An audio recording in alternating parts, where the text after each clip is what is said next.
this is Keita, he's just an ordinary student." Early in the morning, his older sister Akane rushed to work, telling him to eat breakfast properly and not to be late for school. He later heard that his sister had missed her train. After going outside for some fresh air, he learned from a neighbor that someone in their apartment complex had just been hit by a car. Although feeling sympathetic, the neighbor hoped Keita would occasionally come over for meals. He just nodded and promised to visit another time. Keita actually found it troublesome to be a nice person, believing that maintaining too many relationships would create obstacles and affect his own life. He then met his classmate Risa, who was happy that Keita was also running late because she didn't want to be scolded alone. Risa mentioned she had won a prize, and Keita thought she would invite him to share the reward, but she had already invited someone else and said she would invite him another time. He didn't really care though, as he had no intention of going anyway. They both arrived at class, and the teacher overlooked their tardiness. Not long after, Risa invited another classmate to attend the concert she won tickets for, while Keita was invited by classmates to go karaoke. He was about to accept, but then declined, claiming he was busy that afternoon. This was actually just another excuse Keita used to politely decline social activities he deemed unnecessary. He then went to the arcade and got something to eat. While reading at a shop, he met a young neighbor girl who, thinking he wasn't busy, wanted to invite him home for a meal, but he made up an excuse to decline. He later rode his bike to a restricted area and went up an unfinished highway to watch the sunset. That evening, while passing by the train station, he unexpectedly saw someone who looked very similar to the woman who had been in the accident at their apartment complex that morning. Meanwhile, Risa, who was at the concert, was told by her friend that there was someone who looked just like her. Risa suspected the doppelganger legend might be true. Keita tried to follow the woman at the train station. Years ago, his mother had encountered her own doppelganger and died in an accident shortly after. The next morning, when Keita went to school, he heard about Risa encountering her doppelganger and warned her to be careful not to have an accident. She thought he believed in the legend, but he was just telling her to be more careful. That evening, Keita returned to the train station to look for the woman from yesterday. After waiting for a while, he went to eat noodles for dinner. While eating, a girl surprisingly approached wanting noodles too, but she didn't have enough money, so Keita gave her his bowl. The owner wanted to treat him to another bowl, but he declined, saying his father would send him money soon. He told her about how his mother died in an accident and how he somewhat believed it was because of the doppelganger legend that each person has 3 different forms in the world, and if someone meets their doppelganger, they will die. However, the girl revealed that the doppelgangers humans believe in are fictional. The truth is that Earth created one person with 3 different forms, each with a different destiny. If someone meets their other form, the form with the weaker destiny will be absorbed by the stronger one. Suddenly, a man appeared and struck the girl hard on the head with a stick. She was knocked away, and when the noodle shop owner tried to intervene, he was also pushed aside. Keita then charged at him with a chair, but was also thrown aside. The girl stood up, saying this was the first time someone had treated her to a meal. She then blocked the big man's attack, and they engaged in an intense fight, but the girl was soon thrown towards a car. He then used his stick to choke her, but she resisted, causing him to slam her head against a window. However, since he was ordered to bring her back alive, she managed to kick him away to safety. She then figured out his movement pattern and countered with multiple consecutive hits. She punched him away and continued attacking relentlessly. After softening him up with many hits, she delivered a final blow to his face to finish him off. She then came to apologize to Keita for involving him in this incident. She revealed to Keita that she was Kiro and a divine entity. She then left because her purpose was to deal with her brother. The police arrived afterward, but the baseball bat wielder had already fled. When returning home, his sister called him for dinner. He thought she was his childhood friend and that she didn't need to take care of him so much, but she knew if she didn't cook for him, he would eat poorly again. Akane knew he avoided contact with people because he feared bringing misfortune to others like what happened to his mother. However, right after that, he heard that Risa's family had died in an accident. The next day at school, confirming Risa's death, he was heartbroken and ran from the classroom. He went to an unfinished highway to scream out his pain. That afternoon, he met the neighbor girl who told him she had just encountered her doppelganger.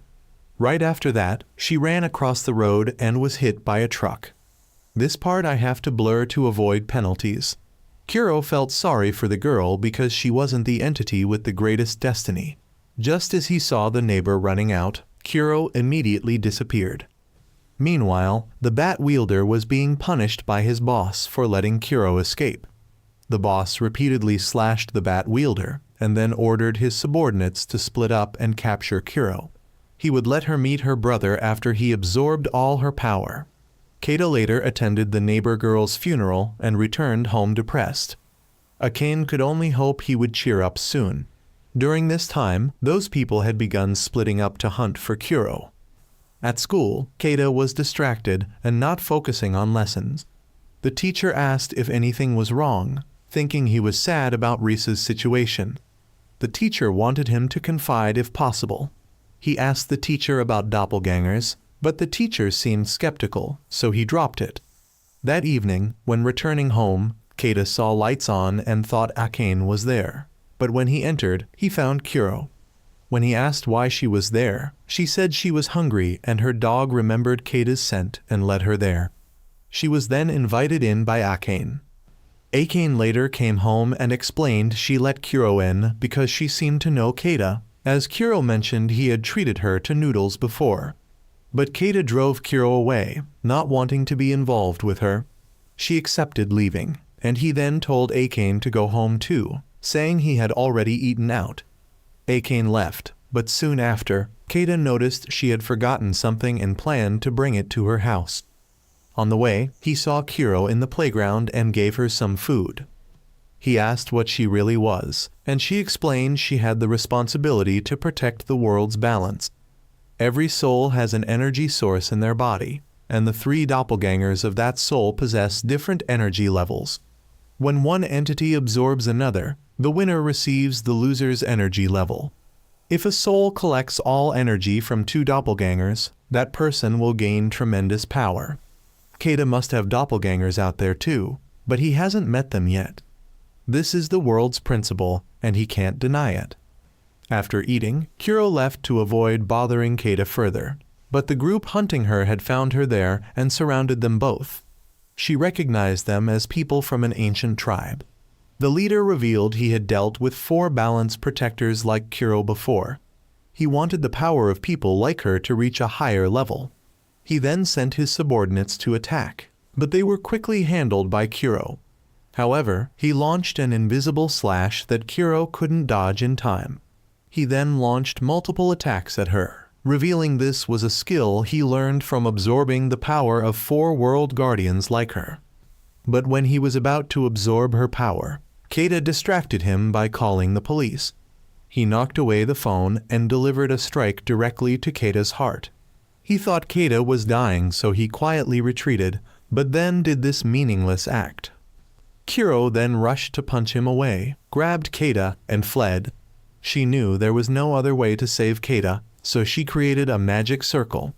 When the leader found them, he realized Kuro had made a contract to save Keita's life. Kuro then stepped forward to confront him. She could now see through his techniques and managed to get close enough to throw a punch. But he noticed the contract had weakened her and immediately used his wind whip to bind Kuro. He then slammed her to the ground, but she channeled electricity through a fallen power line nearby to shock him. Somehow, Keita managed to transfer power to Kuro, allowing her to punch him straight into an electric pole. Keita then lost consciousness, and his fate changed significantly after this incident. The next morning, Keita woke up at home and saw blood on his shirt. Realizing what he experienced wasn't a hallucination, he went to the living room and found Kuro there. She explained their hearts were very compatible, so in the coming days, he couldn't go too far from her to avoid heart necrosis. She had given him her heart while she kept his heart in her body to heal it, and he needed to stay close to her until he fully adapted to that heart. Just then, Akane arrived and didn't understand what was happening. Kuro explained everything to Keida's Akane about how he had made a contract with her and how they both needed a connection to increase their power. Then Kuro mentioned how she and Keida had exchanged hearts by showing Akane the scar on Keida's body. His sister was shocked while Kuro joked about saving Keida's life.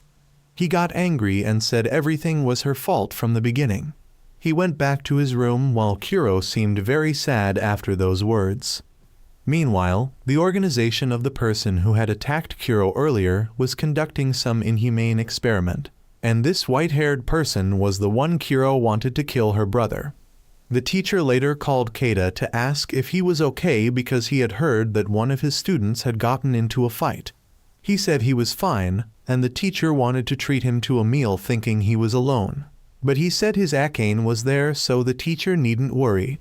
Kuro had just finished bathing and came out to thank Keida's Akane for letting her bathe there. The sister then took Kuro to change clothes while Keida went to sleep. Kuro then told Akane she wanted to stay close to Keida to become more harmonious, because if they couldn't harmonize, her powers would disappear. That afternoon, Akane took Keida and Kuro shopping because she wanted to get Kuro some new clothes, and Keida had to come along due to his current condition.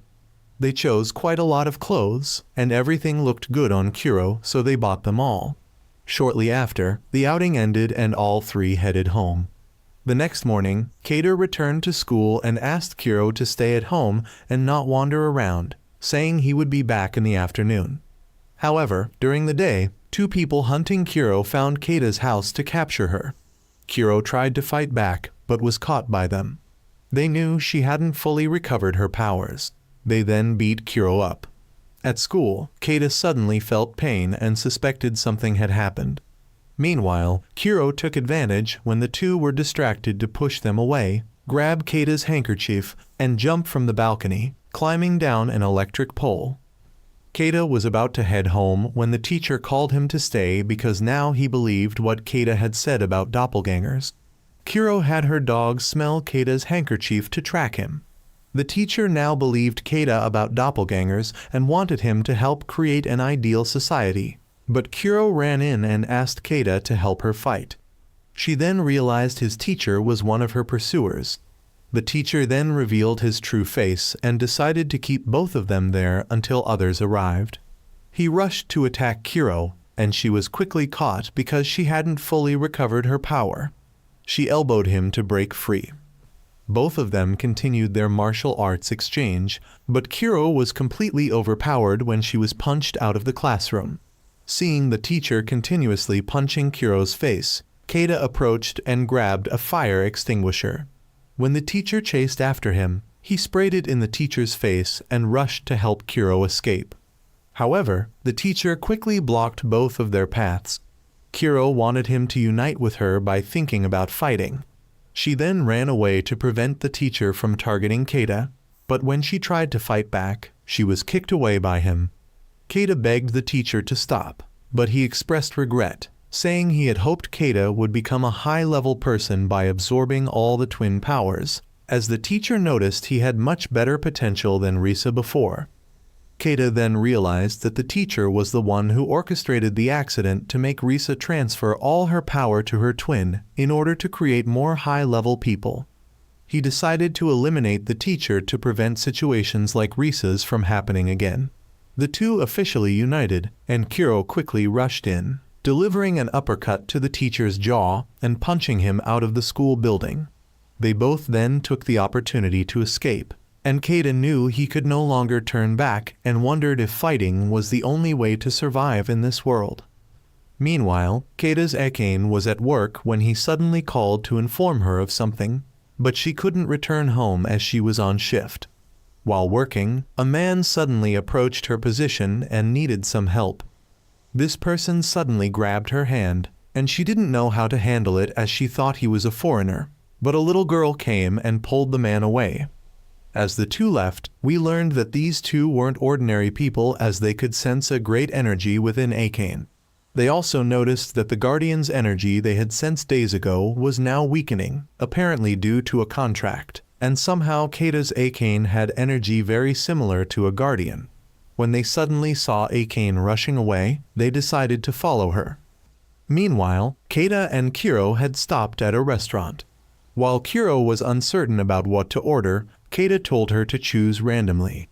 Kata then met up with Akane and told her what had happened. She asked why Kata didn't report to the police, but he worried that the police couldn't solve his current problem. Kuro also disliked the police, not because enemies had infiltrated them, but because she was once chased by police just for taking bananas from a roadside stall. However, that was clearly theft. She was arrested and put in jail, and had to punch through the wall to escape. She believed the police were bad people and untrustworthy. Kuro then asked Akane if she could order an ice cream and was happy because both Kata's siblings were good people. Akane thought that if Kata took the time to explain, perhaps the police would help them, but he didn't believe that could happen. Kuro revealed that all the unusual events in the city were caused by her brother, and when she said she would deal with her brother, it wasn't a joke. She was certain her brother had the entire city under his control, but she believed that with the power of combining with Kata, she could win against everyone. However, he wanted her to stop deciding his life for him. He said he didn't want anything to do with her anymore, as she only dragged him into danger and now he couldn't even go home. He noticed people were paying attention, so he sat down and remained quiet. The two people who had followed Akane had figured out who the Guardian they sensed was, and for now, they decided to leave Kuro as she was without taking immediate action. Meanwhile, Kuro's brother Hiyu had brought the teacher back and asked if he had any information to share to save his life. He told Hiyu that the person he encountered was Kuro, so Hiyu spared the teacher's life. However, he spared him not because of this information, but because the teacher was someone who had defeated his own twin and thus still had value. But Hiyu would still conduct some experiments on him. We then meet a character named Deichai, who works in a large corporation, but his real job is to find doppelgangers of several important figures under the orders of the chairwoman Yuki. She wants Deichai to quickly find the important doppelgangers she needs. Deichai then sat at his desk and discovered Kata's group. It seems he had some acquaintance with him. That evening, Kata's group left after paying for all of Kuro's food bills. Suddenly Kata noticed that Car had been there all day, so he knew they were being followed and actively pulled Akane away. All three then ran to the back and tried to escape through an alley, but were blocked by several motorcyclists.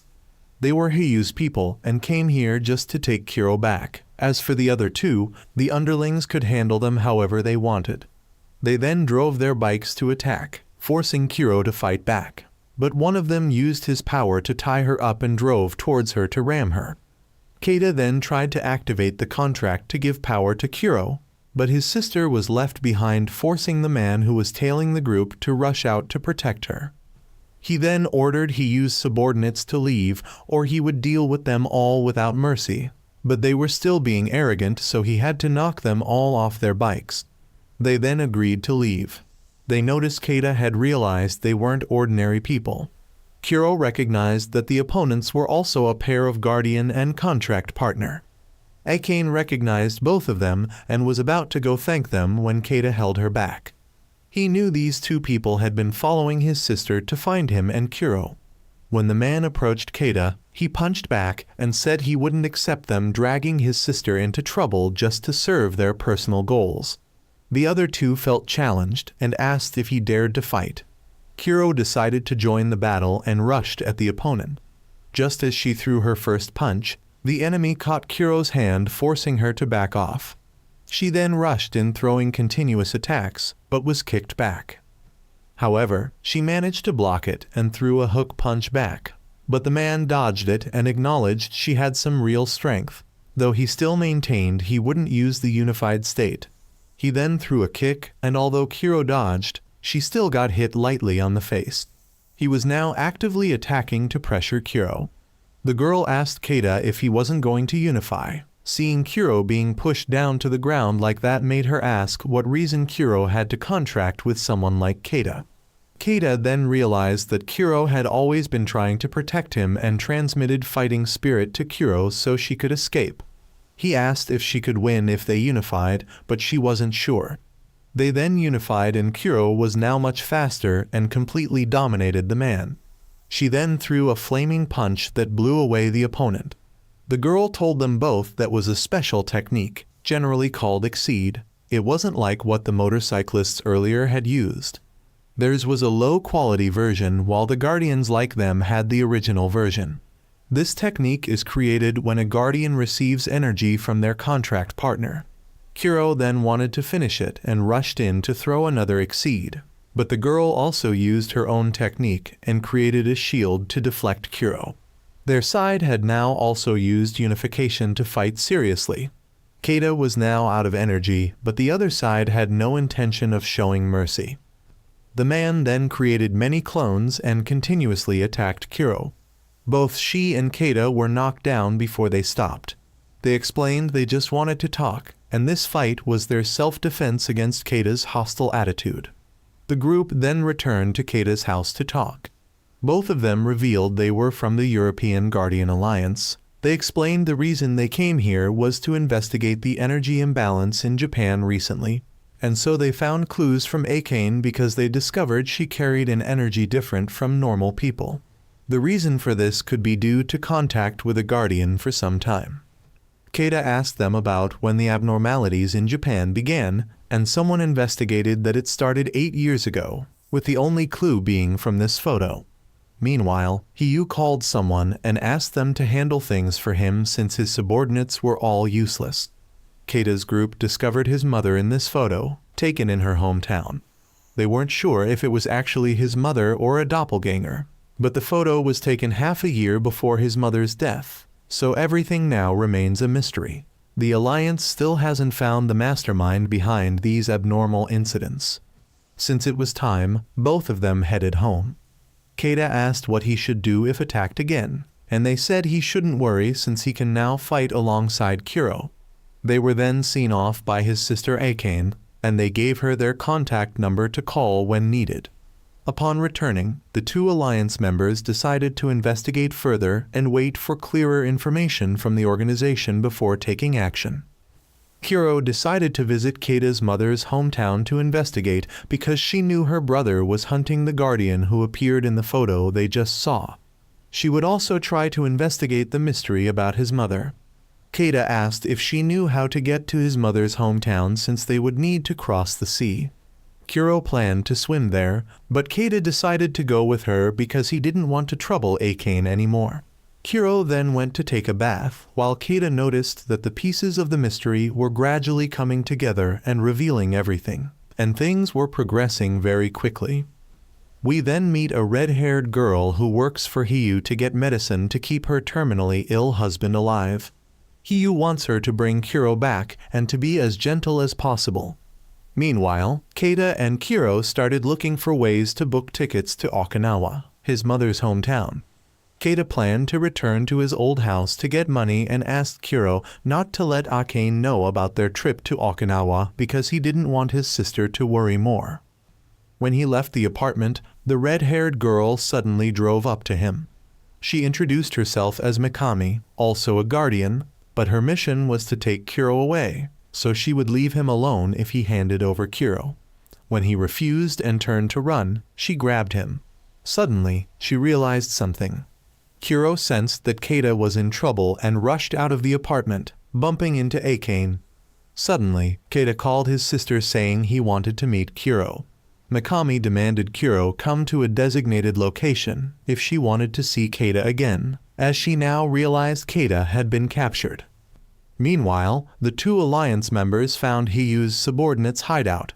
After confirming the information was correct, they called for people to move in.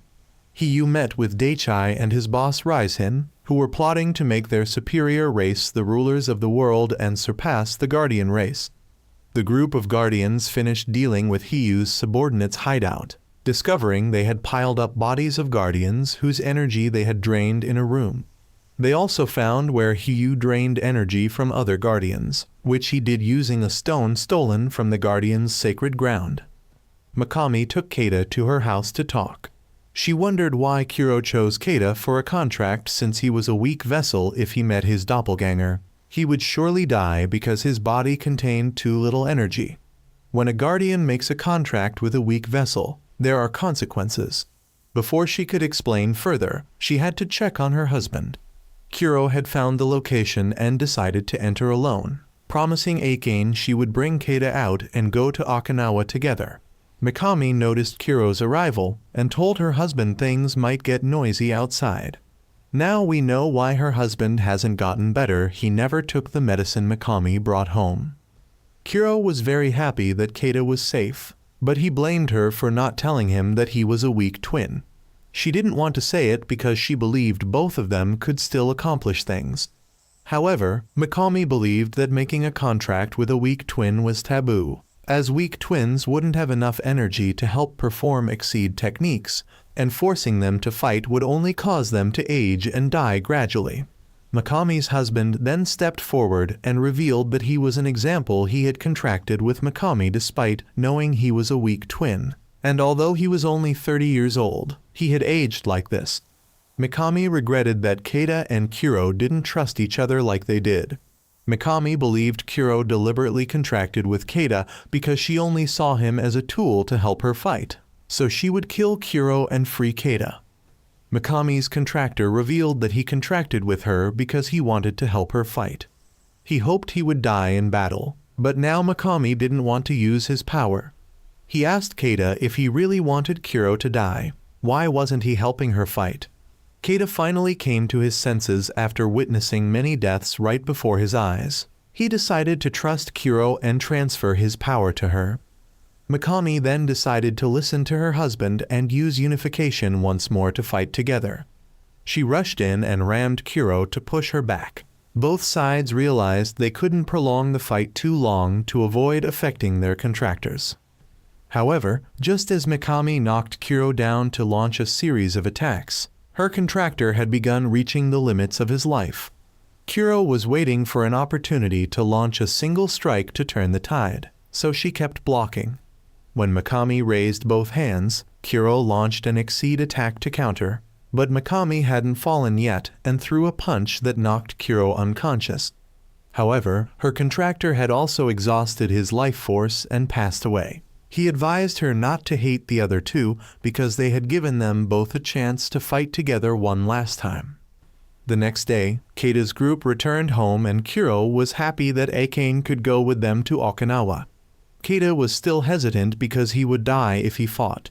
Meanwhile, when Hayu returned to his lair, he was shocked to find it had been ransacked and his precious stone had been stolen.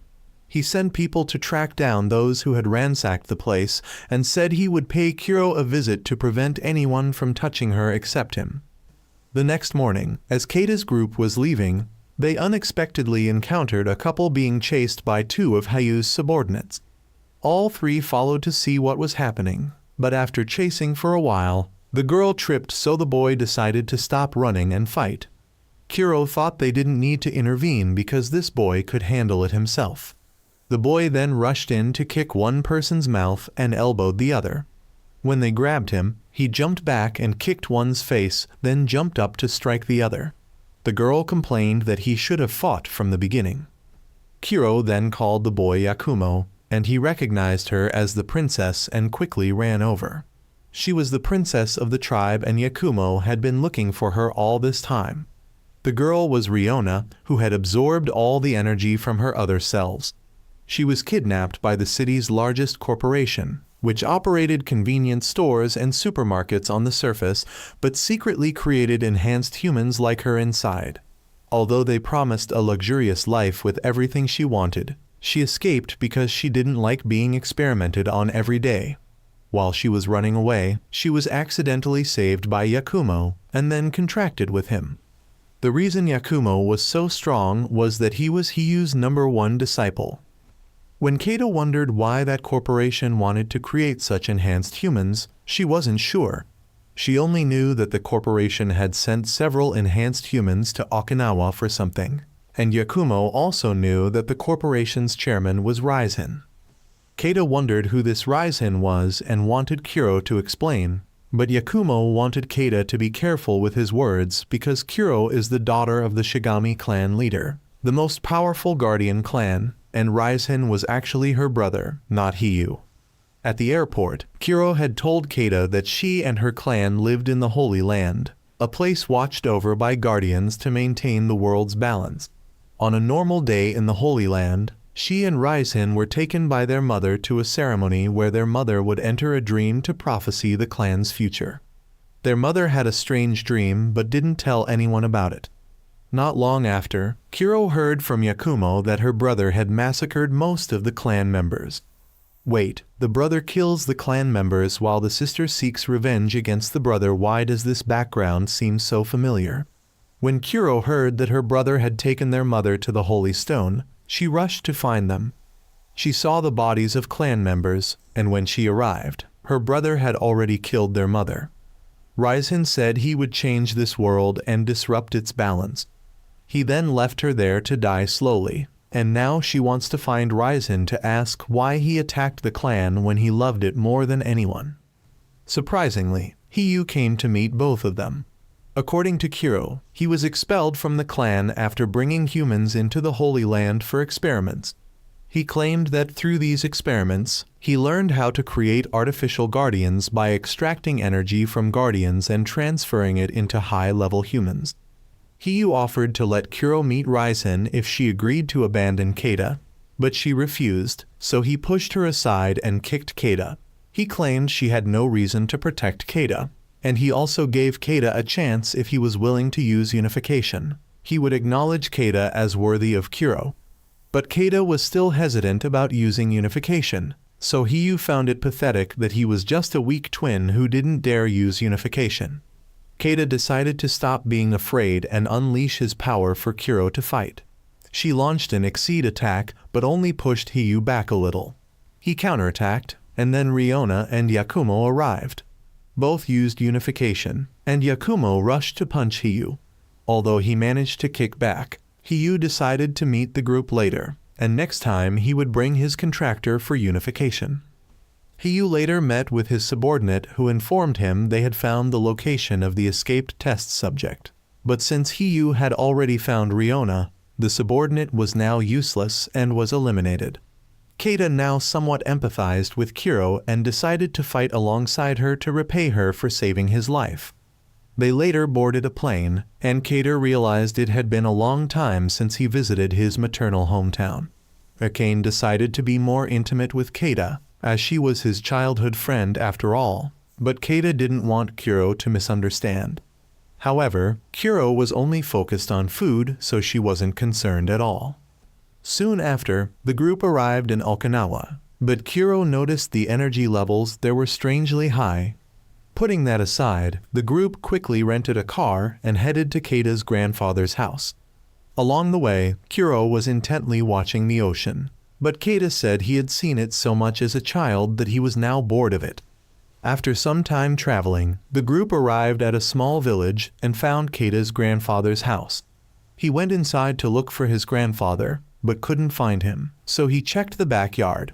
His grandfather, though elderly, still diligently practiced martial arts regularly so he could proudly declare, "I'm over 70 years old and I'm not afraid of anyone." When they went inside, Keita took out a photograph to ask his grandfather if his mother had come here when this photo was taken, but he wasn't sure.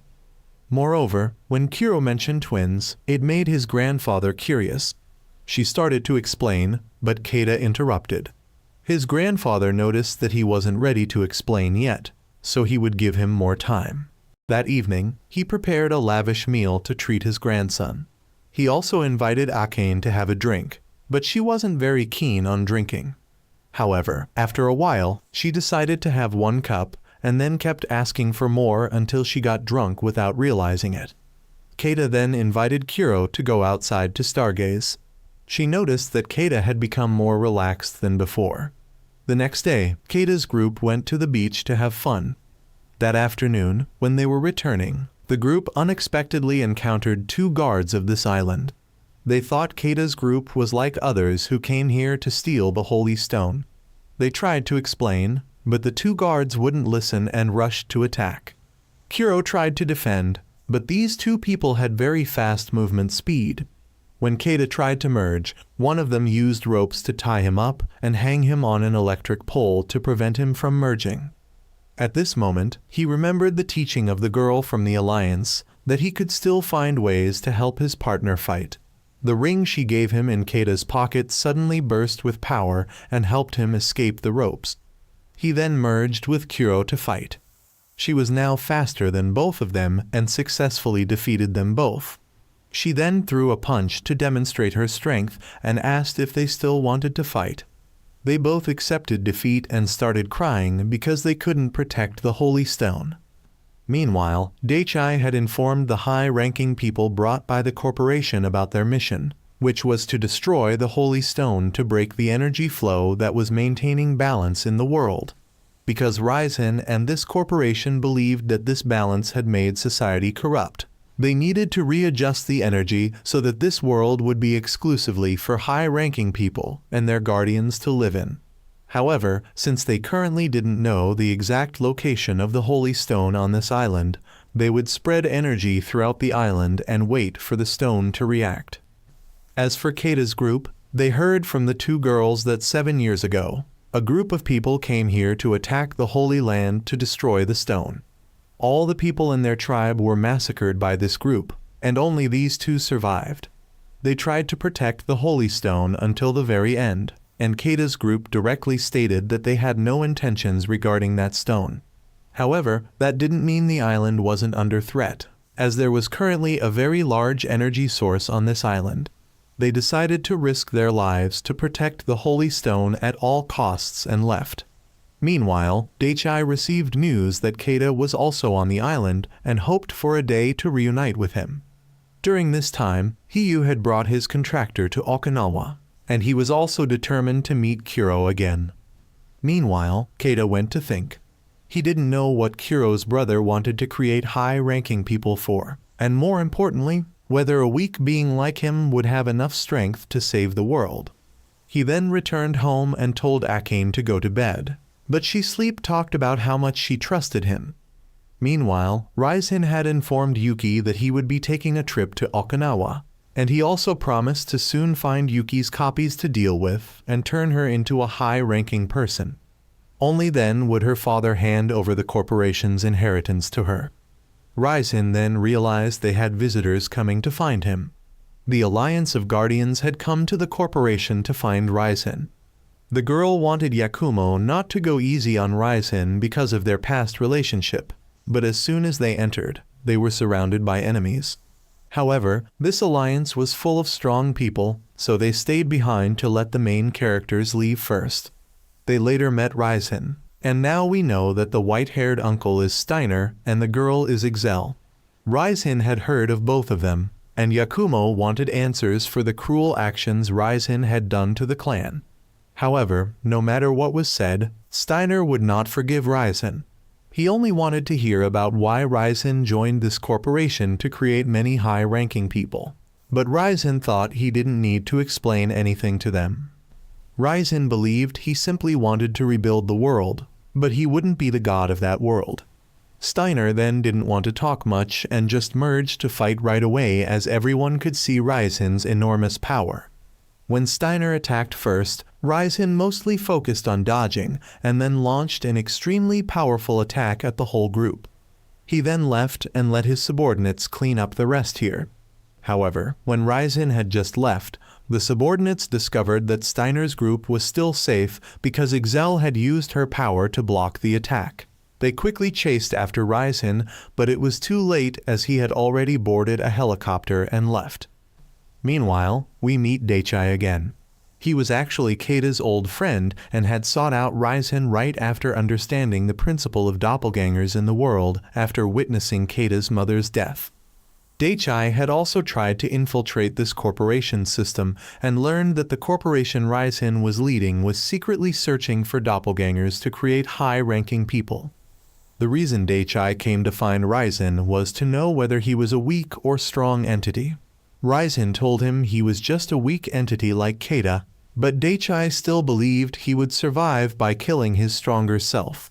Ryzen hoped so too and wanted Daichai to continue serving him when everything succeeded.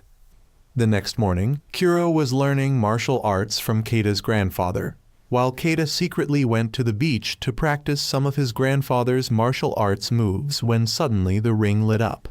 He met his mother's doppelganger, and she also recognized that she had met him before. He asked if she was the person in the picture, and she admitted it. That day, she was brought here to fight with the Guardian on this island. She felt somewhat guilty for causing his mother's death and disappointed that another person had to face misfortune just because of this doppelganger rule.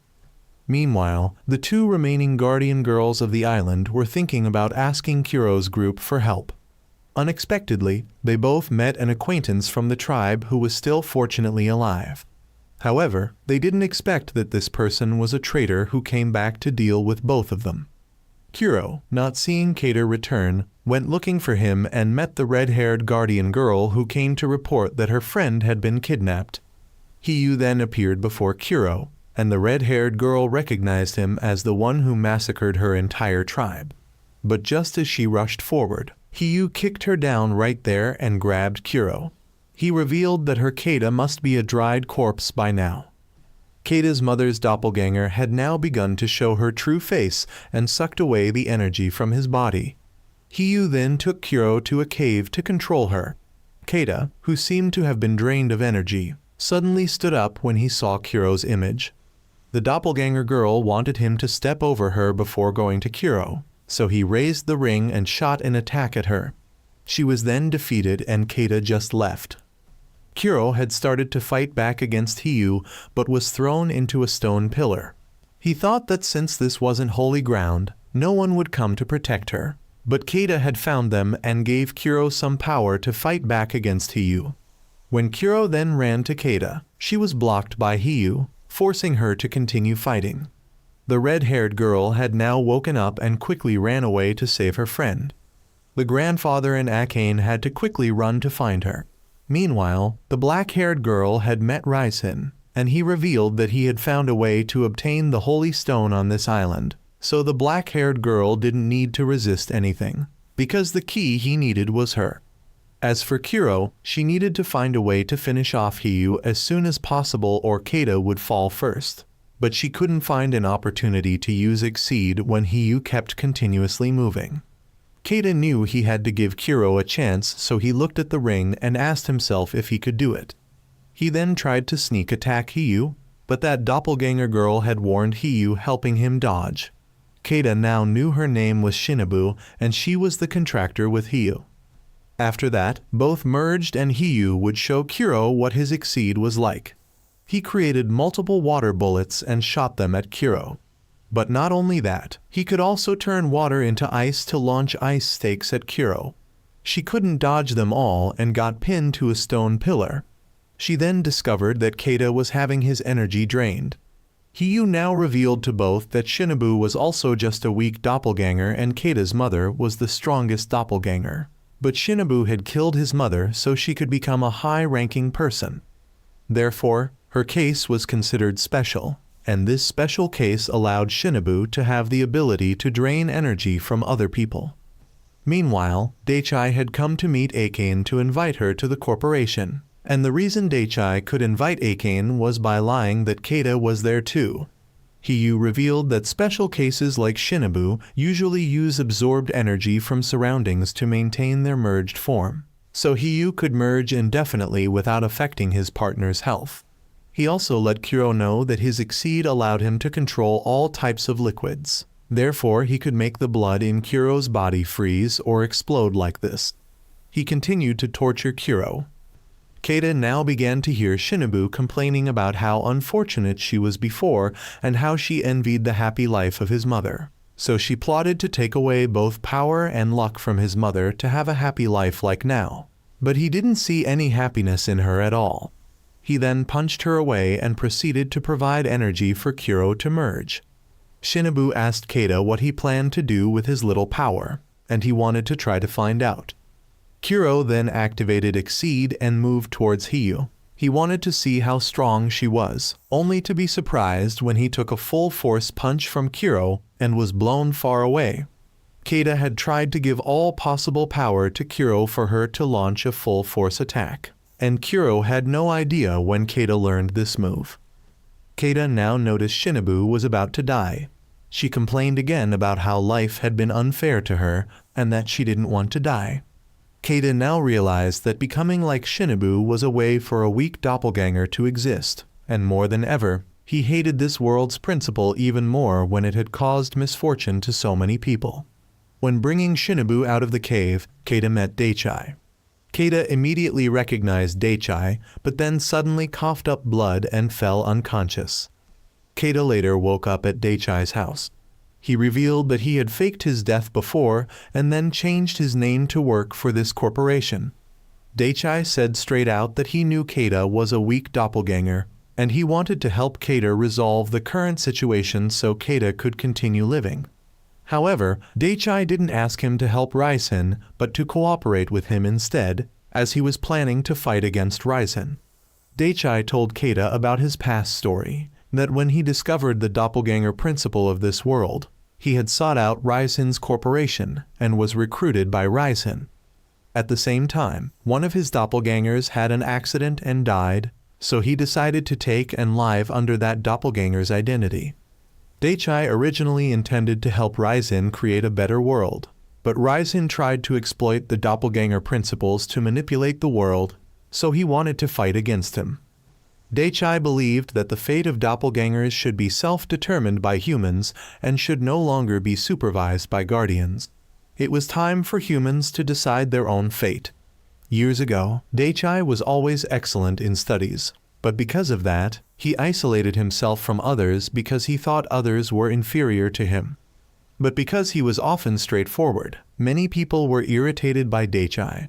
Keita always had to step in to resolve things, but he was seen by Daichai as a hypocrite because Daichai noticed that Keita always made friends with everyone but tried not to get close to anyone. However, they later sought each other out and became friends. Keita knew that Daichai's reluctance to get close to anyone was because he hated people's lack of effort, while Keita didn't get close to anyone because whoever became close to him would die, so he didn't make friends with anyone. Daichai was confident he could defy fate and wouldn't die, but when Keita heard about Daichai's sudden disappearance, he thought he could never escape that curse. Daichai wanted Keita's help because now he could help him escape the fate of a weak doppelganger by finding the locations of Keita's remaining entities and helping him avoid meeting them. Keita then took time to think, while Kuro went to meet Daichai privately to ask about Raisen's location. When she returned to the room, she overheard that Sister Akane didn't want Keita to continue putting himself in danger. Kuro knew she couldn't involve Keita anymore, so decided to leave alone.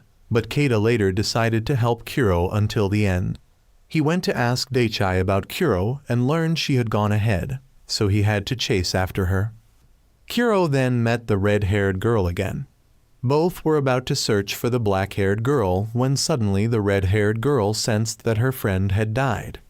The trader from the island tribe had used the black-haired girl's blood to dip in water, and surprisingly an island appeared in the sea. Sister Akane had chased after Keita and decided to confess her feelings for him, hoping he would return safely. Raisen was now heading to that island while Kuro and the red-haired girl had met Keita, who decided to help Kuro because he was her partner. Meanwhile, Daichai had told Sister Akane to stay in his house, as it was the safest place, since she was also a weak doppelganger and her main entity was the corporation president's daughter, Yuki. However, right after that, Daichai suddenly called Yuki. Kuro and Keita had now officially encountered Raisen at the Holy Stone's location. Kuro was determined to defeat Raisen, but he asked what Kuro could do when her partner was just a weak entity. Knowing her brother wouldn't let her just talk, she immediately merged with Keita to fight. Kuro launched an Exceed attack, but it was completely useless as Raisen had decided not to show mercy to Kuro even though she was his sister. After fighting for a while, Raisen noticed that Keita wasn't too ordinary despite being a weak entity. But Raisen quickly caught Kuro's weakness and was about to counterattack when Keita shot a technique from his ring to support Kuro. However, Raisen declared he was still too inexperienced and punched Kuro away. Keita wanted to give Kuro more energy, but his body had truly reached its limit. Yet Keita still wanted to exchange his life to help Kuro. Raisen had to admit Keita was a true contractor, and he would respect both by letting them die together here. But right after that, Yakumo arrived to protect Keita's group. Steiner and others arrived shortly after. Excel wanted Kuro to quickly leave this place to them. Yakumo and Riona then went with Kuro to take Keita for treatment before it was too late. Steiner and Excel had begun to merge to fight. Steiner rushed in to attack and noticed that Raisen, despite not having a partner to contract with, was as strong as him. But Raisen was stronger in terms of speed, though his punch power couldn't match his. He deliberately made a fake attack to lure Raisen to counterattack and then circled behind to punch him away. But when Steiner was about to finish him off, Raisen blocked his attack with just one hand. Raisen then returned to the battlefield to continue fighting, while Kuro's group was trying to leave the island but was surrounded by Raisen's people. Yakumo and Riona merged to fight back against them. Meanwhile, Steiner had now used Exceed, splitting himself into 5 people and continuously attacking, putting Raisen in a difficult position. He couldn't block attacks from 5 selves simultaneously, so Steiner beat him badly. He revealed that the difference between them was that he had a partner to utilize power while Raisen didn't, but he still wasn't completely defeated and continued to return to fight. Raisen used again the technique he had used at the corporation to attack both of them, but Excel used a shield to block it. However, Raisen continuously launched that extremely powerful technique, making Excel wonder where he got so much energy from. Raisen broke through Excel's shield, but right after that, Steiner rushed in. Both were blown away by each other's power. Yakumo's group had now dealt with Raisen's subordinates, but right after that, one of Steiner's clones brought Excel out here. Yakumo worried that something had happened to him, which was why he deliberately saved Excel. Steiner had now been defeated but didn't regret fighting with Raisen, and Raisen would not forget Steiner because of this battle. Raisen then put his hand into the holy stone to destroy it, but just as its power was released, surprisingly Raisen was pierced by a light spear. The one who threw that spear was Rega, who seemed to have betrayed the island tribe. Actually, Rega had contracted with Deichai and both had secretly planned to betray Raisen. He didn't expect to be betrayed at this moment, and Deichai revealed that he had found a solution to fight against Raisen when the holy stone was broken. It would create a portal to change the world according to Raisen's will, and to close it would require an enormous amount of energy, and the energy source he needed was Raisen himself. Raisen would be sucked into that portal, but he still thought Deichai was being blinded by this world, and eliminating him wouldn't help Deichai achieve what he wanted. A large explosion then occurred and created a black hole in the middle of the island. 6 months had passed, and as Raisen predicted, the world had now become worse. Kuro had now lost her fighting purpose and just wandered around aimlessly. Deichai continued to create more high-ranking humans, but at a moderate level to help Japan develop more than other countries to bring Japan to the world's leading position. The Alliance of Protectors also had to cooperate with Deichai to maintain world peace. Deichai was still having trouble with the chairman's daughter, Yuki, because she didn't know she was just a weak doppelganger and still had delusions about her position. Sister Akane still couldn't contact Keita. Deichai had come to ask her about some things. Deichai tried to keep Akane here and not let her go anywhere, saying that they hadn't found Keita yet, so he wanted to keep her safe here because of his promise to Keita before. At the same time, Deichai also hid from Akane that Raisen hadn't been completely destroyed. He later attended a party with Yuki, and Yuki now began to miss Raisen. Meanwhile, the former members of Steiner's team and Yakumo had worked together. They all hid in a secret place away from Deichai's sight and had originally planned to attack that corporation to find Akane, but were stopped by their superiors. Kuro had now returned here to visit Keita, and she was still trying to find Akane to help Keita. Keita's grandfather was also here to take care of him, and Kuro thought she was the reason why Keita had been in a coma until now and hadn't woken up.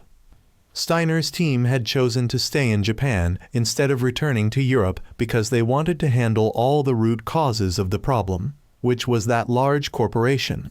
They would continue Steiner's last wishes and support the main characters until the end. However, while they were planning, suddenly information about their location was leaked and enemies came here to deal with the group. Besides the purpose of dealing with those who opposed the corporation, they also wanted to find Keita for Deichai. Kuro now had to run quickly to Keita's location and leave everyone else to fight. The enemy was also forced to send fewer people to follow Kuro.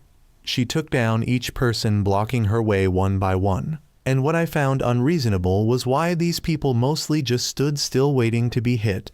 Yakumo had now met a formidable opponent. Riona would not show mercy, so she told Yakumo to fight at full power without worrying about whether the opponent would die. At this point, Kuro had managed to run to Keita's room, but was interrupted by a pair of high-ranking people. Bernhard, Steiner's subordinate, suddenly realized that the enemy was also equipped with magic shields like Excel had before. The enemy had now restrained Kuro and was ready to take Keita away. But Kuro was determined to protect Keita at all costs because he had already overexerted himself providing energy just to help her. She was then thrown up to where Keita was and surprisingly heard his voice. He wanted her to continue using his energy to fight, but she feared hurting him further. However, Keita was grateful to Kuro for helping him see the true nature of the world when he was only running away. She was then thrown into a wall and punched through 3 more walls, but she could now stand up and launch an exceed attack at the enemy. When the enemy tried to use their shield, she launched multiple exceed attacks in succession, causing the shield to break quickly and the enemy to take the full impact right after. Kuro then ran to Yakumo's location to help his group. Seeing Keita regain consciousness boosted everyone's morale, and they used their full power to break the enemy's shields and finished them off with exceed attacks. All enemies were defeated, and Keita only now realized he had been unconscious all this time. He thanked Kuro for not giving up, and she now believed that with Keita's power, she could defeat anyone. Meanwhile, the corporation chairman announced to all his children that he would pass the vice chairman position to Deichai after he marries Yuki. His children were dissatisfied because he had promised to pass the position to one of them. But since Deichai would become his son through marriage, they couldn't object. Deichai soon received news about Keita regaining consciousness and disappearing with the group, but he continued the search. Deichai noticed that Keita seemed to have chosen to continue fighting and hoped they would meet again soon. Keita's group was currently staying in an abandoned area, but they knew that sooner or later, the corporation's people would find them. Keita felt foolish for trusting Deichai, which resulted in his sister Akane being in Deichai's hands. Kuro later had a private conversation with Yakumo, questioning why she left the Holy Land, and now Raizen was dead before she could get the answer she needed. This false peace couldn't change the fact that the world was becoming unbalanced and chaotic.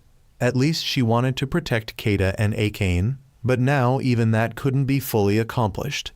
Meanwhile, Akane wondered how much longer she would have to stay in this room. During this time, Yuki was lamenting about feeling lost without Raizen. Unexpectedly, her older sister called to inform her about being used by Deichai, and that Yuki was just a weak vessel. However, it didn't matter because her sister had found the location of Yuki's main body. All siblings in the family would support Yuki to prevent the corporation from falling into Deichai's hands. That night, Yuki arranged to meet her sister to discuss their plan, but Deichai showed up instead. He had already caught on to the sisters' plot and had made moves ahead of them, and Deichai was pleased that her family was still very clever. Deichai had to be direct in saying that Yuki was foolish for always thinking she could use others without realizing she was the one being used. Even Raizen, whom she always trusted, had only used her. So Deichai asked her directly whether she wanted to accept the predetermined outcome or create her own ending. Meanwhile, Keita planned to find Deichai to get answers, but everyone believed he wouldn't be able to do anything. However, Bernhard came to find them and informed them that deity was about to host a party to welcome the new vice chairman, and they would attack during that party. The party later took place, and the coalition chief also attended. Deity told Yuki she could leave if she wasn't feeling well because no one there cared about her anyway. It was hurtful but true. The doppelganger of her friend Risa was checking if there were any weak doppelgangers at the party and discovered Yuki. She couldn't believe their young lady was actually a weak doppelganger, which made Yuki even more heartbroken and leave. At that time, Keita's group had infiltrated this corporation and went up by elevator to reach higher floors. They unexpectedly encountered a team waiting for them outside the elevator, but these turned out to be allies arranged by Bernhard. Deity then stepped up to speak, suggesting that although they were high-ranking individuals, they should still value the sacrifices of weaker beings because it was thanks to those people that they achieved their current position. Yuki, who had spotted the gun in her bag and was about to write her own ending, suddenly noticed Keita charging straight into the party to confront Deity. He believed that even though he was a weak entity, he would still try to overcome his fate and would not accept the laws of duality that Deity was exploiting. Those words gave Yuki new life, causing her to abandon her suicidal intentions. The entire building then experienced continuous explosions, with guests fleeing the party one after another. The chief of the alliance rushed to check the situation and encountered Bernhard's group. He called for soldiers to deal with Bernhard and his team, but Bernhard showed no concern at all. Keita asked Deity about his sister's location, but he refused to answer. Suddenly, someone came in to report an incident on the 15th floor, and Keita realized that was where Deity was holding his sister Akane. However, Deity then had Rega stand in the way of Kuro and Keita, while also revealing that Rega was the one who had defeated Raizen. Keita then requested to merge with Kuro, but she hesitated, forcing Keita to take initiative. The two merged and rushed to attack. Meanwhile, Yakumo and Riona were still clearing their path to reach Keita, while Bernhard was showing clear superiority over his opponents on the other side. Yakumo accidentally reached a rather strange room. When Kuro showed signs of struggling against Rega, Keita actively told her to use Exceed, but Rega blocked it and kicked Kuro away. Just as he was charging forward, Bernhard arrived to stop him, helping both escape. Yuki, now armed with a gun, had reached the room to find Akane. She revealed that Deity had lied to Akane about her being the weak entity, as the truth was the opposite. Minutes before, she had considered ending her life to let Akane continue her destiny. But now she had become more selfish and wanted to continue living by killing Akane, even though it went against this world's laws. Yakumo unexpectedly encountered an acquaintance, Shinra, while Deity tried but failed to open the door to stop Yuki. As Yuki was about to pull the trigger, she heard Akane's heartache about how people couldn't be equal when born into this world. Although Akane was a primary entity, the person she loved was a weak entity, so she understood Yuki's feelings. Hearing this, Yuki suddenly couldn't pull the trigger despite knowing she had to kill Akane to live peacefully. At this moment, Deity entered, snatched the gun from Yuki, and slapped her. He had intentionally helped prevent Yuki from meeting her primary entity to prevent her death. But she had found her way here anyway. Since she didn't like being Deity's puppet, he decided to eliminate her and promised to take good care of her family. But Akane rushed to protect Yuki, forcing Deity to stop.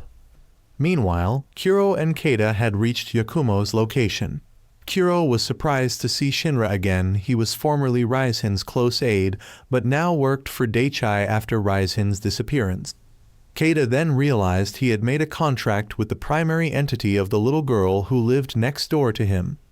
After merging, Shinra charged forward and punched Kuro away at incredible speed. Kuro then had to accept power from Keita to counterattack, but it was completely useless. Shinra grabbed Kuro and performed a primary lotus technique like Rock Lee's, causing her to crash headfirst into the ground. Riona informed Keita that the girl above had enormous energy, so he would need to go all out to have any chance of winning. He then channeled his power to Kuro, but just as she was about to use Exceed, Her attack was suddenly completely nullified. She didn't understand what was happening to her, but Shinra didn't give her time to think and continued his assault. At this moment, Daichai wants Akane to step aside because she doesn't need to pity someone who is destined to die, unless she wants to die in place of Yuki. Meanwhile, Yakumo now understands that Kuro has been hesitant about using Keida's power, although her mind wants to use it. Her heart's emotions reject it, preventing her from combining properly. Yakumo had to attack first, forcing Keida to find a way to adjust Kuro's emotions right now. However, seeing that it would take too much time and he needed to help Yakumo, he used the ring and shot towards Shinra. Shinra thought he missed, but didn't realize that he intentionally shot at the ceiling to make it fall on him. Coincidentally, the ceiling was where Daichai and the two girls were standing. Kuro has reunited with her dog while Keida met Sister Akane again. He also encountered Yuki and thought she was the one who imprisoned Sister Akane, but she wanted to leave the conversation for later as they needed to leave before Daichai's people arrived. She had a private helicopter they could use. Bernard and his associates had been ambushed by Daichai's people and were defeated, while Reiga had run away. Keida's group was running behind after Yuki and Akane had boarded the helicopter. Because Yakumo was injured, they fell behind, and then Reiga used a technique to cut off Yakumo's path. Keida handed Akane over to Yuki and told them both to go ahead. Though reluctant, Yuki had to leave. Akane could only pray for Keida's safety afterward. However, they hadn't gone far when the helicopter malfunctioned and caused both to fall into the river. Yuki somewhat accepted her fate and sank with the helicopter. Meanwhile, Keida was now forced by Daichai to meet one of his incarnations. Daichai gave him a choice: accept his fate and die, or become a special case by killing his main incarnation right here.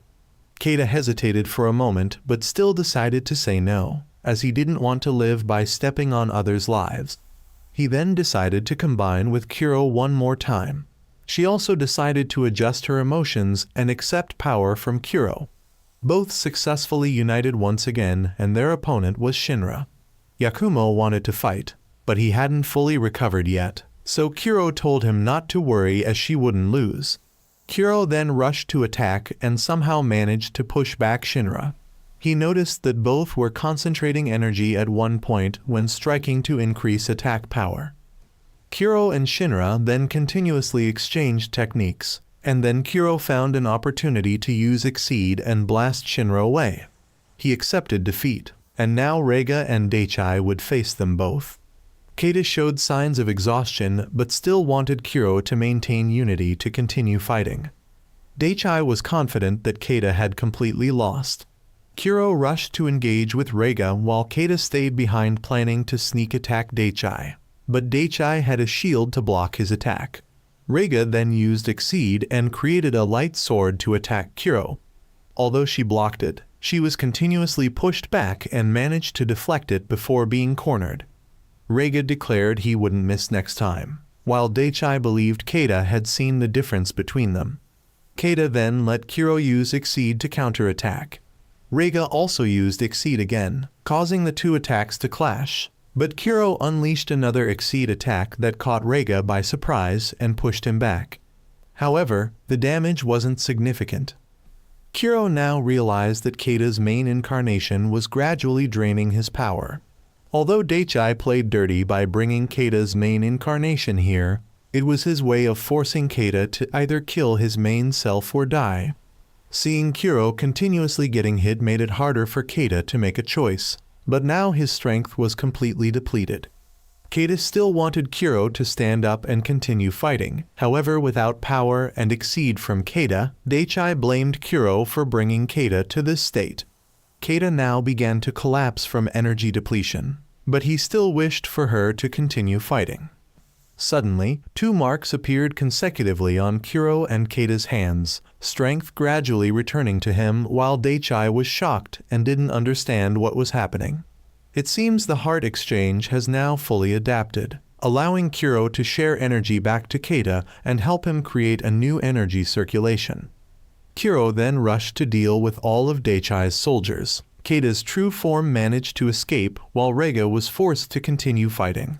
Kuro used a stronger version of Exceed to completely punch away Reiga's Exceed. Reiga collapsed and passed away, while Keida believed he had won and Daichai's ideals had completely failed.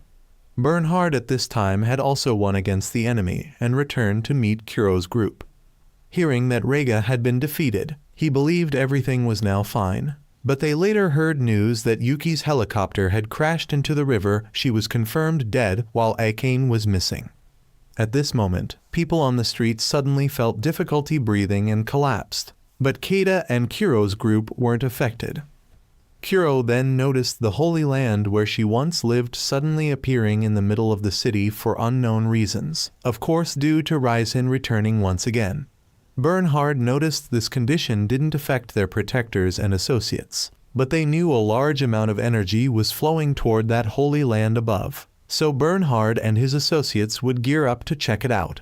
Kuro and Yakumo also planned to make a trip home, and Kuro wanted Keida to keep looking for Sister Akane, but he wanted to follow her to face destiny once again. He wanted to support his irreplaceable partner.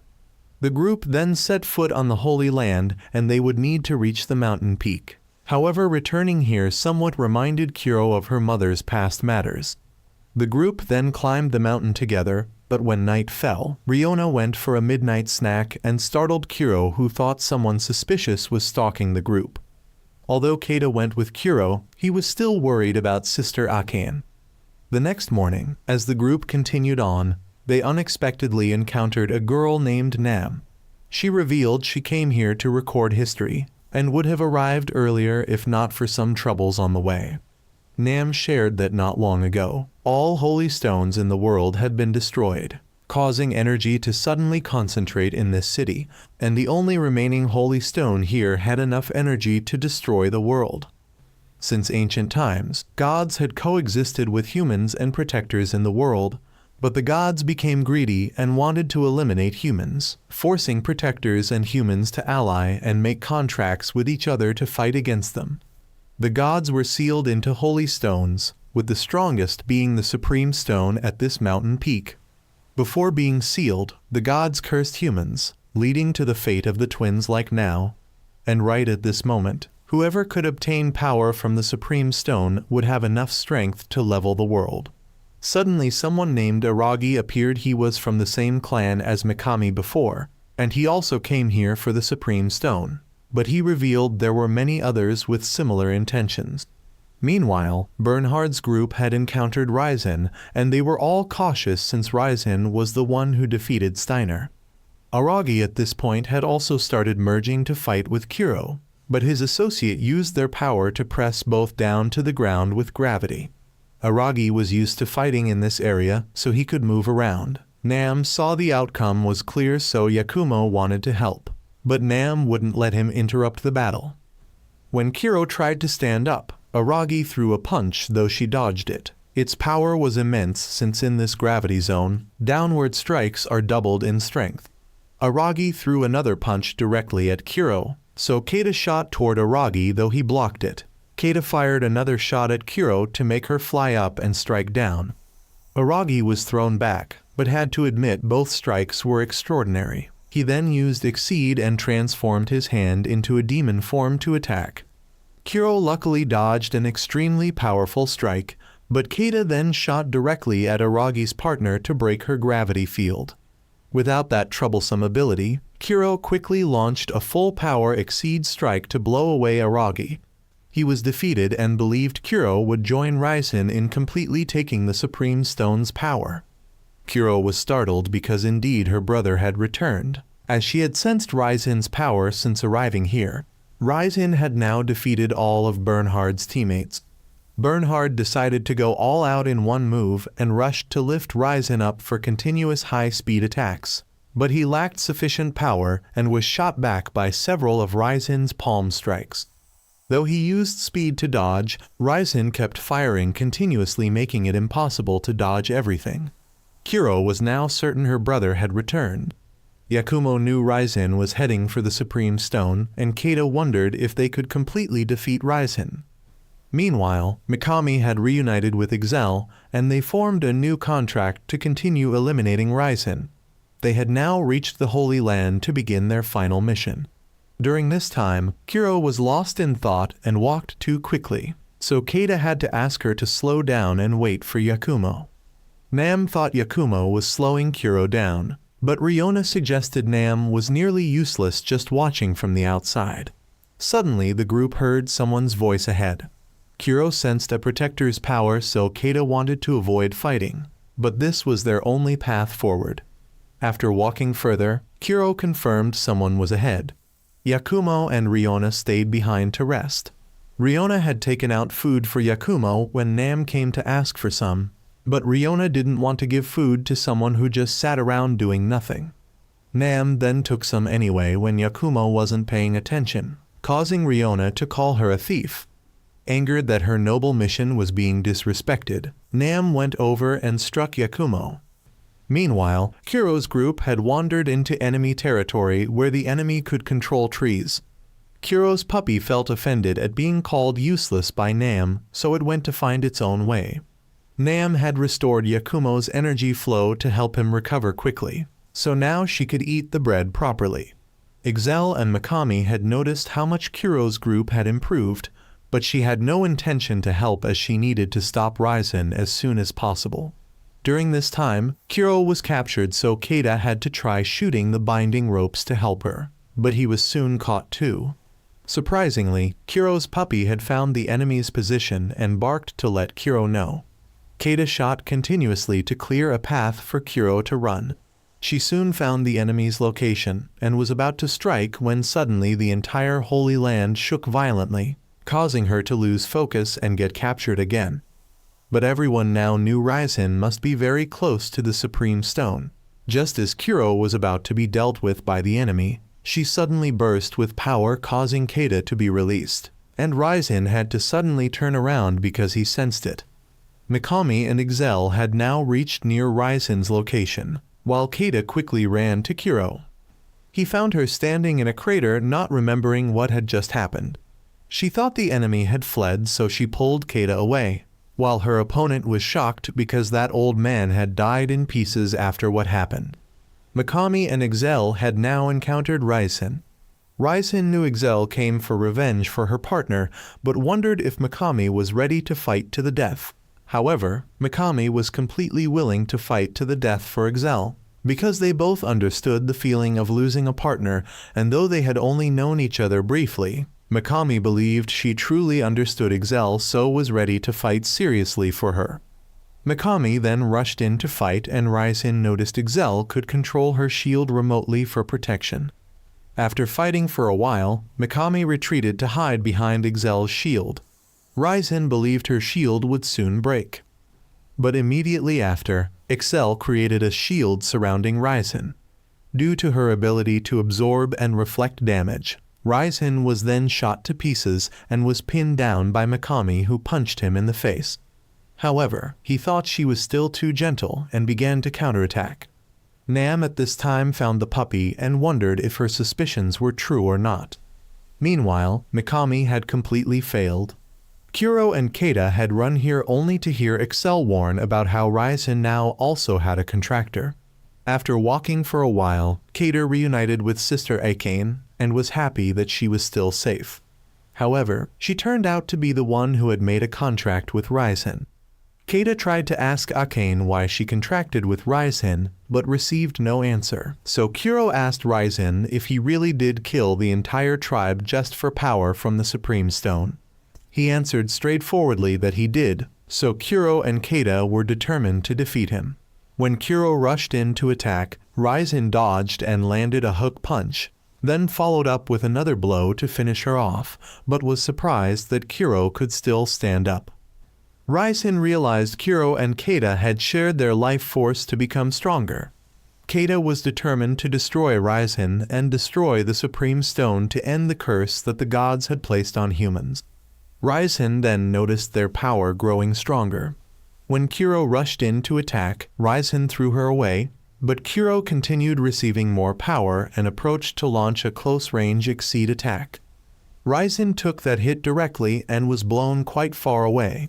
Ryzen stood up and launched a long-range attack at Kuro. She jumped to dodge while Keita fired from afar to force Ryzen to block, allowing Kuro to land a precise full-power exceed attack that sent Ryzen flying. Ryzen was severely injured and Kuro believed she could now completely defeat her brother. But when she launched another full-power attack, Ryzen surprisingly blocked it. He had received more power from Akane, leaving Keita unable to understand what was wrong with Akane. Ryzen now took the initiative and pursued Kuro to attack. Both chose their moment to launch techniques at each other, but Ryzen emerged victorious and punched Kuro away. Yakumo now realized Kuro had encountered Ryzen and that Ryzen also had a contractor. Yakumo blamed himself for being weak and failing to protect Kuro properly. Riona wanted him to stop blaming himself, while Kuro was still trying to stand up when Ryzen launched long-range attacks at her, though she dodged most of them. For the final shot, Keita had to attack to support Kuro. Akane finally spoke up, advising both to leave and not interfere further. She wasn't being brainwashed by Ryzen but was entirely herself. Ryzen revealed that Akane carried enough power to change the world, and Kuro realized Ryzen had intentionally used Yuki from the start to help Akane reach her strongest state and contract with her. Kuro believed that just defeating Ryzen would make Akane reconsider and return to Keita. She then attacked with everything she had. Keita sensed Kuro emitting energy similar to what he had felt before and felt uneasy about this. Kuro then rushed in with an exceed attack, and though Ryzen dodged, he noticed her power was suspiciously increasing. He seemed to realize something and decided to put all his power into one technique. When Kuro rushed in, Ryzen just stood still, then raised his hand to block Kuro's attack just in time and knocked her far away. Ryzen used Exceed to fire multiple attacks at Kuro, then dropped her from above. Keita also began to collapse. Ryzen knew their lives were connected, so if one died, the other would too. Yakumo had now started running inside and Kuro's dog had left Nam's hands to return to its owner. Ryzen and Akane then passed by Excel and Mikami's location, making them realize Kuro and Keita had also failed. Ryzen then encountered Nam and she asked what other intentions he had for the stone, but he just wanted her to focus on her recording work. After that, Ryzen approached the stone and began using unified power to touch it. Ryzen then destroyed the stone, causing the Dark God to return to the world once again. However, instead of letting the evil spirits from the Dark God flood the world, Ryzen and Nam tried to stop them. Yakumo and Riona had now met Excel, who told them both to go check on Kuro and Keita. They found Kuro and Keita temporarily unconscious. Evil spirits had begun flooding out, forcing Yakumo to also unify to fight. Nam came to help and informed them that these spirits were targeting Kuro, so they needed to keep her away from them. Nam then took Keita and Kuro into a cave and began using magic to help Keita regain consciousness. She also tried it on Kuro, but it had no effect. She then revealed the truth about Ryzen to Keita that from the beginning, he had wanted to destroy the Supreme Stone to draw out the Dark God's true form in order to destroy it. Everything started when Kuro showed signs of reacting to this Supreme Stone. Her mother then had to perform a prophecy ritual, but said nothing bad would happen. Ryzen went to ask her mother and learned she had dreamed of a future where someone would stand up against the Dark God, and this was the treasure that helped Ryzen find the person with the strongest energy to contract with. That person was Akane. As for Kuro, she carried a curse, and the elders would not accept letting her live to prevent the Dark God from being released into the world again. But she was tired of listening to the elders, so she wanted Ryzen to handle everything himself. Ryzen then tried to stop the elders, but they believed that even though the Prophet Queen foresaw someone opposing the Dark God, it didn't mean that person would win. Ryzen became even angrier when they mercilessly killed those who tried to free the princess. Ryzen had no choice but to eliminate the entire tribe. Although Yakumo witnessed some of this, he didn't understand the issue from the beginning, which led to Kuro's misunderstanding until now. Ryzen then had to kill his own mother to help break the seal at this holy site and gradually create the supreme stone as it exists now. Ryzen had done many things to create the necessary conditions to completely destroy all the stones in the world and release the Dark God early before it fully awakened. Now, Nam was betting on whether Kuro would bring disaster to this world or not. Yakumo had now received all power from Riona and temporarily dealt with the escaping evil spirits, while Ryzen launched an extremely powerful attack at the creature trying to escape from the dark sphere. The evil spirits then completely disappeared, but Kuro suddenly had a strange reaction. A large energy was released and Kuro now regained consciousness. Ryzen discovered that the two beings he had predicted indeed appeared. These two were none other than Kuro's two forms, and she was truly the incarnation of the Dark God. It seemed the original form within Kuro hadn't awakened yet, so whether she could survive now depended on whether they could defeat those two forms. The two forms then began attacking Ryzen. The red form created hell to burn Ryzen. Although Yakumo and Riona were quite far away, they were still affected by the technique. Kuro decided to go resolve the final enemy. Seeing Ryzen still alive, the red form attacked, so the blue form rushed in to launch an attack that froze everything ahead and created a snowstorm. Ice continuously rose up and blocked Kuro and Keida's path. Mikami and Excel were also pushed high up by these ice pillars. Kuro then met Ryzen again, and he wanted her to stay away from here. Ryzen launched an Exceed to attack the two forms. Although he stabbed both forms with that technique, it wasn't enough. The two forms simultaneously launched two elements. Kuro had to go down to take Sister Akane to safety. The entire surrounding area was continuously frozen, then destroyed. Ryzen continuously defended against the attacks from the two forms and believed they weren't gods, but merely forms that he had awakened at the necessary time. Ryzen continuously punched both forms away, but they kept coming back to counterattack. He tried throwing both forms to one side and called Akane to activate the power from the bracelet. Nam realized this bracelet would transfer all the owner's power to their partner in one turn. It seemed Ryzen wanted to concentrate everything into this attack to completely destroy the two forms. His Exceed actually hit the target, causing a massive explosion, and the enemies completely vanished. But they then continued to regenerate their bodies, so Ryzen wanted to attempt another attack to completely eliminate them. But surprisingly, he was struck by lightning, as Kuro had now fully awakened.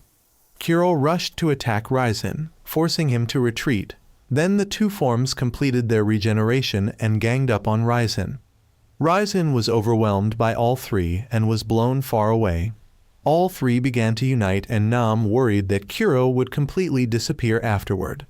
Yakumo and Mikami had to rush in to stop the unification process, while Keida had to try to reach Kuro. Suddenly, Yakumo's group was severely injured and fell down, and Keida's words somewhat reached Kuro, interrupting the unification process. The two forms turned and planned to eliminate Kuro, while Keida had now entered her mind to call Kuro back to consciousness. He wanted her to continue being the Kuro he knew. She then unified with Keida and awakened from the Dark God, taking power from Keida and beginning to fight back against the two forms. Kuro launched an Exceed to knock away one form, and then used a stronger Exceed to blow away the remaining form. However, both continued to return to attack Kuro and turned to target Keida.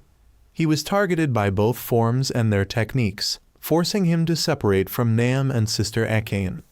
Being isolated left Keida with nowhere to run, but Ryzen stood to shield him, and while Kuro held the two forms back, he launched a final Exceed to destroy them. Though they weren't completely destroyed, it at least bought more time while waiting for them to regenerate. Ryzen then exhausted his power and officially passed away.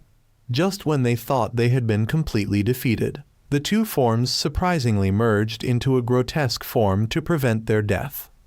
When Kuro rushed up to launch an Exceed, she was blocked by the Dark God and struck with an attack that split the ground into three. Nam tried to block it, but the entire mountain couldn't withstand that attack and began to collapse. Kuro continued fighting while falling with the Dark God. But she fell early and was shot 3 times by the dark god before Keita quickly shot back to stop the attack. Kuro took the opportunity to rush in to attack, but was knocked away and grabbed by the dark god. It began absorbing Kuro's power to return to its original form. Keita also felt his power being drained. Akane suddenly had an idea. Naom then rushed up to cut off the arm that was absorbing power from the dark god, while Akane and Keita combined the treasures in their hands to transfer power to Kuro. She now had her power back and rushed to push back the dark god with continuous attacks. She accelerated forward and launched a massive exceed to finish it off and successfully destroyed the dark god, or rather its form. When finished, Kuro returned energy to the entire world. Everyone now believed everything was over. When everyone woke up, they all thought this disaster was due to natural causes, so didn't investigate further. The world continued operating without knowing about the existence of its protectors. Not long after, Keita woke up at home and saw Kuro rummaging through his refrigerator. His grandfather and the red-haired girl would soon return to Okinawa. Akane came to cook for Keita's household every morning, and Keita wondered how long Naom planned to stay and freeload. Yakumo didn't want to be known as a freeloader, so he also rushed to work. When everyone was on the way to take grandfather to the airport, Riona came and brought cake, but Naom quickly took the whole bag of cake and ran away. While Kuro was thinking about returning home, Keita told her she could just stay. Excel and Mikami decided to return to Europe, and that afternoon, Keita and Kuro returned home first because Sister Akane had to look for work again. However, while returning, Keita heard about a girl next door who had encountered her doppelganger. Keita found this scene quite familiar and immediately rushed out to save the girl next door. Upon returning, everyone realized the curse hadn't been completely removed. Kuro would have to die for the curse to disappear, but if she died, so would Keita. Kuro then invited Keita to eat noodles. They returned to where they first met to eat noodles and chat about some things. Kuro vaguely talked about leaving and said she wanted to continue defying fate with Keita one more time. Keita understood her meaning, so the next morning, when Yakumo left the house, Kuro had her final meal before leaving for good. Keita then came out to bid her farewell and believed Kuro would return someday. That afternoon, Kuro sobbed because she truly didn't want to leave Keita, but she realized Keita was always with her through their contract, which made her feel somewhat better. Naom also left as her work was done. Yakumo bid farewell to Riona because she wanted to go her own way. According to Naom's account, the only way for Kuro to stop the curse from continuing was to accept the curse and return to the holy site to live, in order to seal the curse's effects from the outside world. Keita and Sister Akane then went to that unfinished bridge one more time to watch the sunset before returning home, and here the film ends.